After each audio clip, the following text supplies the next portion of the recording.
ito ay naglilinis ngayong araw na ito, araw ng Huwebes. Ako ay nagmamadaling linis dito sa bahay kasi medyo makalat.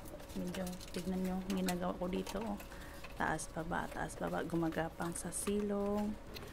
Ayan, linis dito, linis doon. Ayan, naayos mga kalat dyan sa taas ng mga sa kwarto ng mga bata. Ayan, mga toys nila medyo kalat-kalat. Pinayos ko konti yung konting mga laruan dyan sa taas, at saka yung mga nagkakalat na libro. Yan, ayos-ayosin natin para magiging maganda naman. Ayan, tsaka may ano pa dyan, nakahigaan na dami. May nakahiga pang dami dyan. Tapos iyan na guys, yan. Isa-isa ko yung i-arrange from biggest to smallest yung mga libro. Tapos yan, ayos-ayos ko muna. Yan ang buhay natin, OFW dito sa Singapore. Singapore. Yan, may amaya ay binubunit ko yung pinukuha ko yung vacuum, magbabacuum.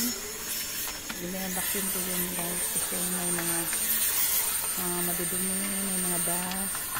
Kung mga corner kailangan vacuumin yung maliit na ulo ng vacuum. Saka dyan sa couch, tignan natin, vacuumin natin yung mga maliliit na mga magaling sa pagkain at pahulog-hulog. Dyan sa ilalim ng study desk nila. Yan, kunin yung upuan, balik. Tapos vacuumin yung corner. Ayan, balik na natin yung couch. Tapos, ayan, vacuum ulit dyan. Papuntang living room. Vacuumin nyo lahat yan. Environment ng EG. Sige, vacuumin nyo ng EG. Vacuumin mo yung yung maliit na insecto. Yan, vacuum din natin yung carpet dito sa living room.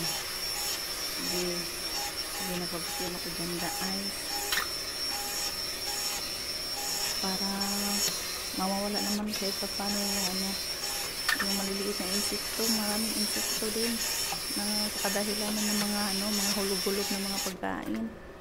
Yung mga bata kumakain ng 7 Vision. Maraming salamat po sa lahat ng mga manonood or nanonood nito. Bye! Until next time!